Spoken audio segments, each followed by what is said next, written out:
Saudi എയർലൈൻസിൻ്റെ Cochin to Riyadh business class എങ്ങനെയാണെന്ന് കണ്ടാലോ. അപ്പോൾ നമ്മൾ എയർപോർട്ടിലെത്തി നേരെ എർത്ത് ലോഞ്ചിൽ പോയി ഫുഡും കഴിച്ചു. ഇൻഡിപെൻഡൻസ് ഡേ ആയതുകൊണ്ട് പായസം ഉണ്ടായിരുന്നു.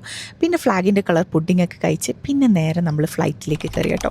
അപ്പോൾ ഫ്ലൈറ്റിലേക്ക് കയറിയ പാടും അവർ നമുക്ക് മെനു ഒക്കെ തരും. പക്ഷേ മെനുവിലുള്ള ഫുഡ് ഓർഡർ ചെയ്തിട്ട് ഫുഡൊന്നും അപ്പോൾ കൊണ്ടുവന്നില്ല.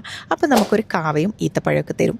പിന്നെ ഫ്ലൈ ചെയ്ത് തുടങ്ങും. പിന്നെ നമുക്ക് ഇവരുടെ ഹെഡ്ഫോണൊക്കെ വെച്ച് കുറച്ച് സമയം പാട്ടൊക്കെ കേൾക്കാം. കഴിഞ്ഞപ്പോഴത്തേക്ക് നമ്മളെ ഫുഡൊക്കെ വന്നു. കുബ്സും റൈസും പിന്നെ പുഡിങ്ങും മാംഗോ ലസ്സിയൊക്കെ ആയിട്ട് ഒരു അടിപൊളി ഡിന്നർ. അതൊക്കെ കഴിച്ച് ഒരു ചെറിയ നാപ്പ് എടുത്തപ്പോഴത്തേക്കും നമ്മൾ റിയാദിൽ ലാൻഡ് ചെയ്യാനുള്ള ടൈമായി. പക്ഷെ നമുക്ക് കണക്ഷൻ ഫ്ലൈറ്റ് ഉണ്ടായതുകൊണ്ട് അടുത്ത ടെർമിനലിലേക്ക് ബസ്സിൽ പോയി അങ്ങനെ അവിടുത്തെ ലോഞ്ചിൽ കയറി ലോഞ്ചിൽ നിന്ന് അടിപൊളി ഫുഡൊക്കെ കഴിച്ച് പിന്നെ ഒരു നല്ല ഉറക്കൊക്കെ ഉറങ്ങി ഫ്രഷായി രാവിലെ നെക്സ്റ്റ് ഫ്ലൈറ്റിലേക്ക്. അപ്പം നെക്സ്റ്റ് ഫ്ലൈറ്റിൽ കയറിയപ്പോഴത്തേക്കും വെള്ളമൊക്കെ തന്ന് പിന്നെ വീണ്ടും കാവയും ചായയും ഇതേ സംഭവം. പിന്നെ നമ്മൾ ഇതാണ് എനിക്ക് ഏറ്റവും ഇഷ്ടമുള്ള പാർട്ട്. അപ്പം അതൊക്കെ കഴിഞ്ഞ് പറന്ന് പൊങ്ങിയപ്പം എൻ്റെ ഫേവറേറ്റ് ആണ് കേട്ടോ ഈ ഒരു ഡേറ്റ് സ്മൂത്തി സൗദിയാൻ്റെ. അപ്പം അതൊക്കെ കുടിച്ച് കഴിഞ്ഞ് 1 മണിക്കൂറിൽ നമ്മൾ ഇറങ്ങാനുള്ള സ്ഥലമായി. അവിടുന്ന് പിന്നെ നേരെ ലഗേജൊക്കെ എടുത്ത് ടാക്സിയിൽ വീട്ടിലേക്ക് വന്നു.